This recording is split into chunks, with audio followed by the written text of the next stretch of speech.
Saluto a tutti ragazzi, benvenuti e bentornati sul mio canale da Michele e ben ritrovati per questo nuovo appuntamento con Lancia Stratos HF Livrea all'Italia, la unica e sola regina dei rally, uscita numero 73. Ricordo che per il completamento di questa collezione sono previste 110 uscite, l'edizione è Centauria e la scala è 1/8. Pilota Sandro Munari, soprannominato il Drago, e il suo copilota navigatore Silvio Maiga. Questa splendida icona automobilistica, oltre al Rally di Monte Carlo, che ha vinto nel 1984, ha vinto tantissimi altri titoli. Andiamo subito a dare un'occhiata all'interno del fascicolo. Troviamo la seconda parte della portiera, il telaio portiera sinistra, serratura e specchietto. Il montaggio non è complesso, io sono già andato a dare un'occhiata per cercare di farvi vedere come io andrò a procedere per il montaggio.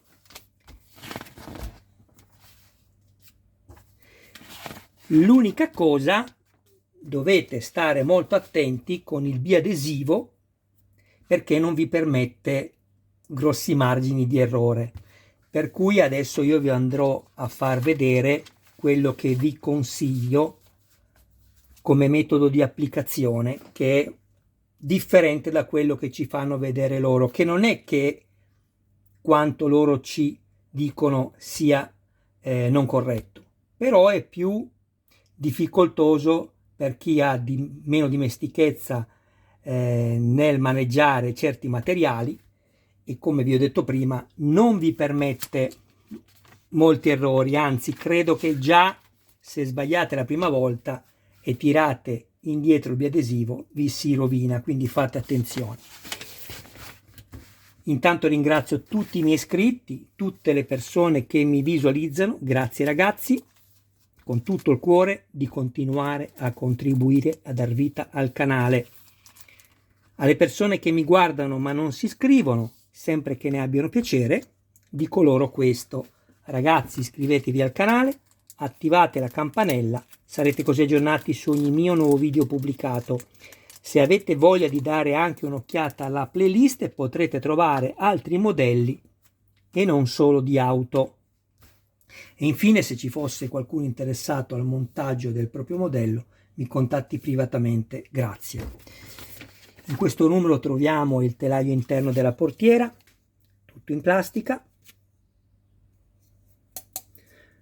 Controllate sempre le lettere di identificazione, la sinistra deve avere la L, può capitare che vi diano la R, però voi controllate sempre, soprattutto se fate il gravissimo errore, e vi ho spiegato più volte il perché è grave, di montare tutto alla fine.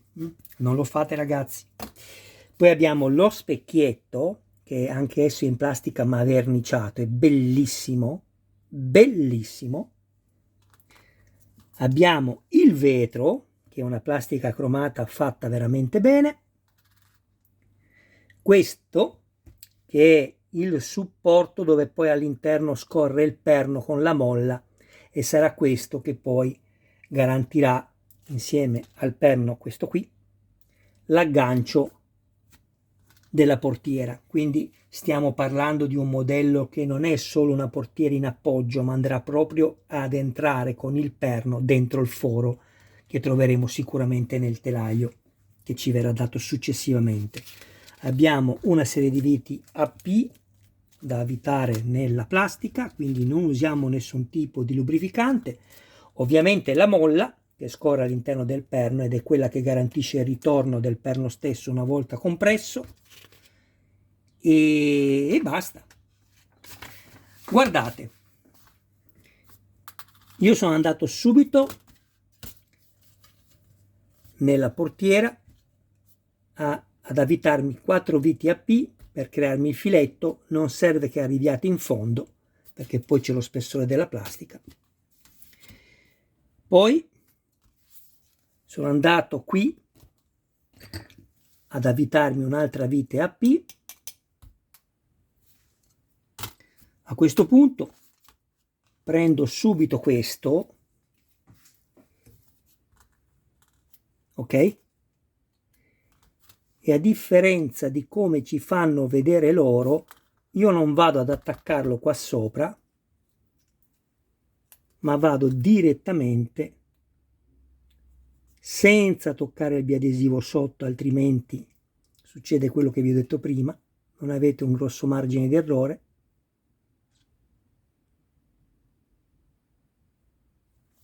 Ecco qui. A questo punto lo vado a comprimere, a pressare solo nei bordi. Anche se al centro non attacca, a voi non vi interessa nulla, perché l'unica parte che vi garantirà che il vostro specchietto rimarrà nella posizione è il bordo laterale. Ragion per la quale è inutile che mettiate il biadesivo sotto, se poi vi rimane attaccato alle dita i bordi vi rimangono scoperti. Al centro non serve a niente. Poi con uno stuzzicadenti, una volta fatto questo, vado ad alzarmi semplicemente la pellicola protettiva. Avete visto? Prendo questo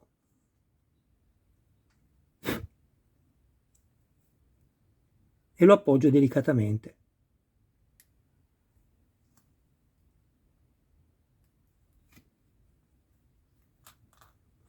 E faccio così. Non fate lo sfregamento, altrimenti rovinate la cromatura, mi raccomando. Perfetto. E questo l'abbiamo fatto. Poi prendo il perno,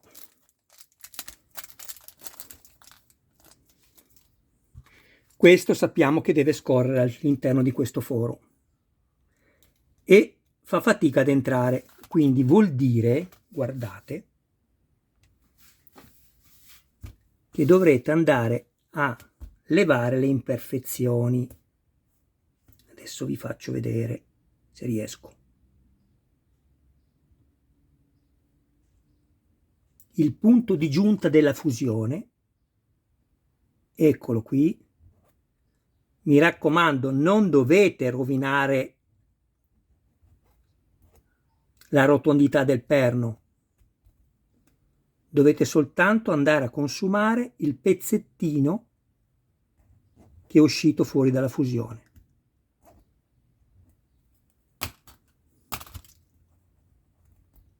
Bene. Se avete piacere anche di darmi un'ulteriore mano, condividete i miei video nei gruppi dedicati, oltre ad iscrivervi ed attivare la campanella.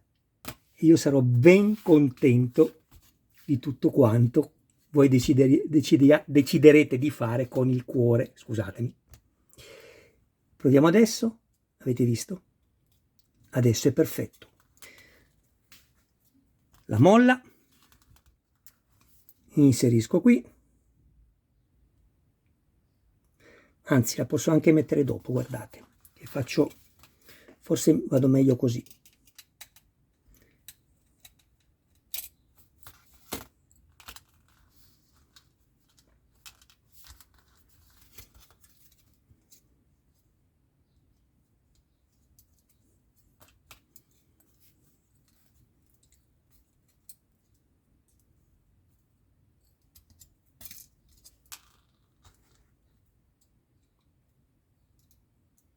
Lo avevo già inserito, come avete visto, ma ho trovato un residuo del mio Michelangelo, il mio gatto tigrato. Avete già capito cosa potrà essere? E non mi sembrava il caso di chiuderlo all'interno della copertura della portiera. Ecco qua. Questo lo mettiamo così, semplicemente sopra.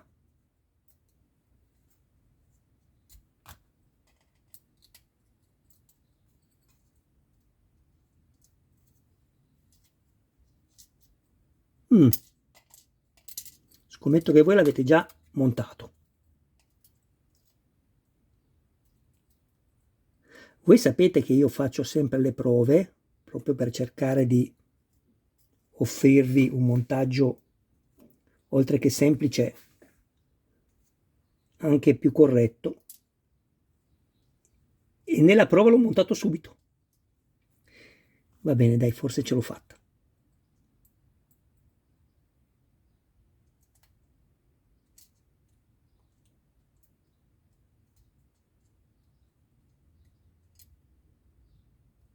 Così.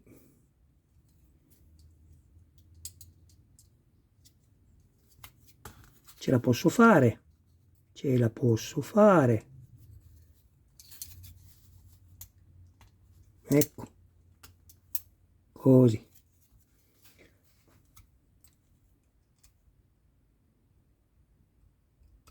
Mi raccomando, dovrete essere certi che entri nella sua posizione il pezzettino, Si devono vedere i bordi tutto intorno nella fusione della copertura della portiera. Proviamo e non va bene. Vedete che rimane bloccato? Non va bene. Assolutamente non va bene. Vediamo dov'è il problema.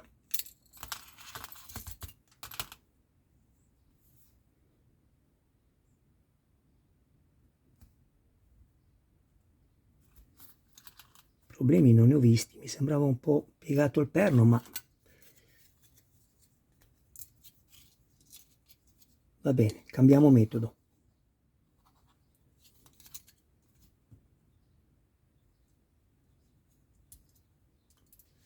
Così.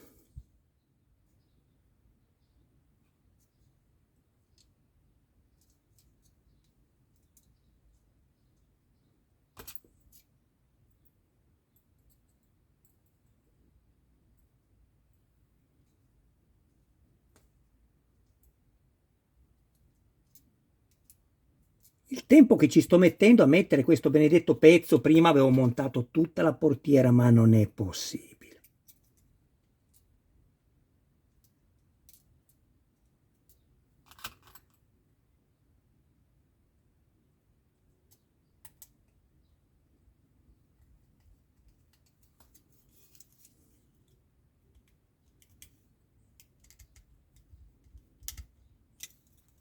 Ecco fatto. Stringete bene fino in fondo, mi raccomando. Non deve avere incertezze il perno. Se avete incertezze e vi rimane un po' frenato, è ovvio che poi quando andrete ad agganciare la portiera avrete difficoltà a far inserire il perno dentro l'altro foro che troveremo sul piantone appunto del telaio. Quindi mi raccomando, io sto provando più volte, perché una volta che chiudo la portiera non posso fare nient'altro.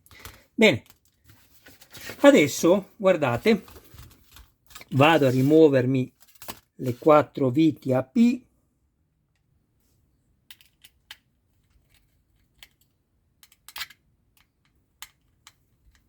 Non vi preoccupate per i numeri perché ci verranno dati, state tranquilli.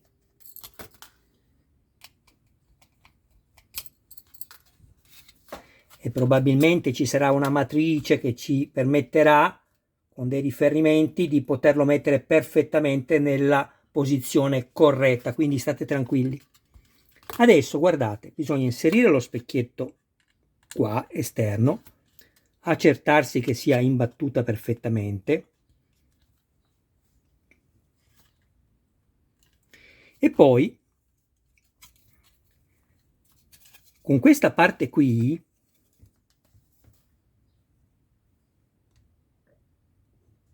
sto cercando di dare più luminosità all'immagine, questa, andiamo a bloccare il nostro specchietto. Inseriamo e proviamo ad estrarre lo specchietto. Lo specchietto non esce, quindi è inserito correttamente. Posso avvitare.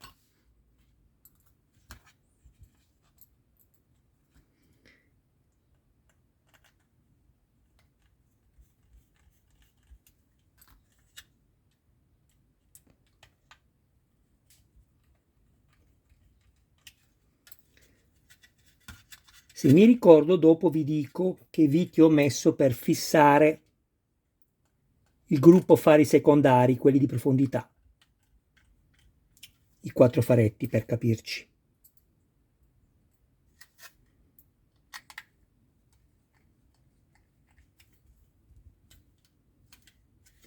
controllate che tutta la parte nera sia imbattuta nella parte bianca e avvitate.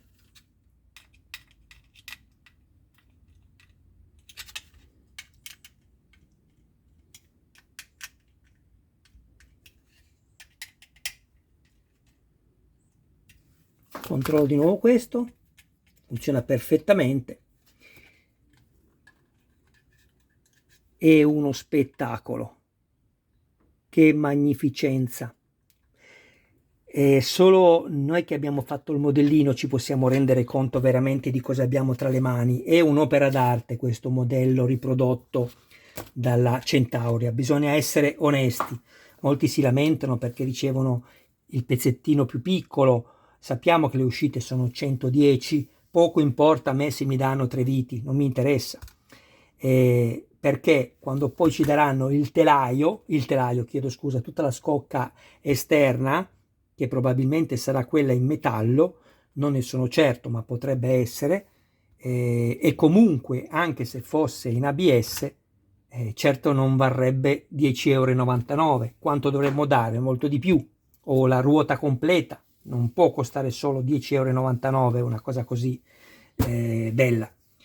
E quindi questo è, io dico che sono molto contento che i soldi qui, a mio parere, sono spesi molto bene, perché un modello così, chi lo critica dovrebbe avere anche un raffronto da fare con altri modelli simili, ma simili non vuol dire solo in grandezza, vuol dire anche in qualità e soprattutto in particolarità, perché questo è un modello super particolareggiato, oltre ad avere anche un telecomando che poi ci permette di sentire il clacson, l'accensione del motore, l'inserimento delle marce con la macchina che parte, mettendo tutte le marce, bellissimo il suono, l'accensione delle luci di profondità, quindi i gruppi fari secondari e in primis i fari primari, luci di posizione con stop.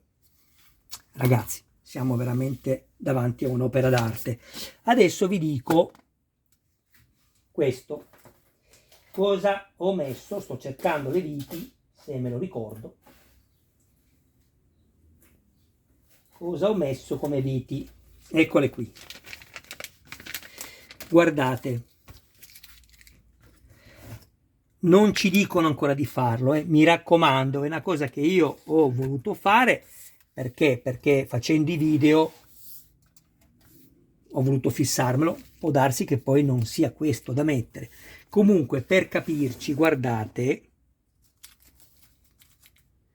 abbiamo le MP e poi abbiamo le NP. Queste sono più corte e queste sono più lunghe. Bene, le NP io le ho montate, le ho avvitate qui. E per esclusione ovviamente le MP che sono più corte le ho avvitate qui. Non sbagliate, perché se mettete queste dall'altra parte forate il cofano sotto. Mi raccomando.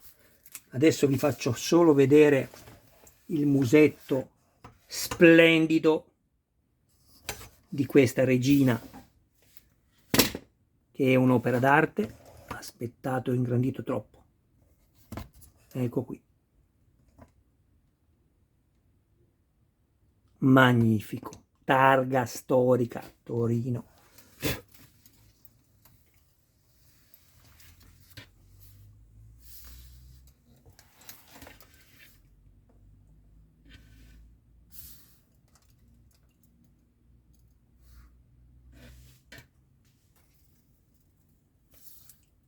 Motore Ferrari Dino, 6 cilindri.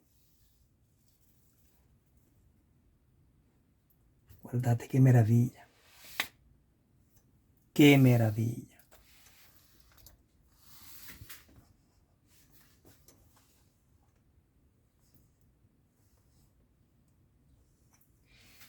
Bene ragazzi, io vi ringrazio del vostro tempo, un saluto e un abbraccio con tutto il cuore a voi, un saluto a tutti i vostri cari più cari, Ci vediamo al prossimo video. Se avete piacere andate anche a dare un'occhiata sulla mia playlist, dove troverete anche l'uscita numero 23 dell'Audi 4, vincitrice del Rallye di Monte Carlo del 1984, con il grande pilota Walter Rohr e il suo copilota navigatore Christian, e quella alla numero 1 sul cofano e sulle portiere. Mi raccomando, che dirvi ragazzi, grazie sempre del vostro tempo. Ciao!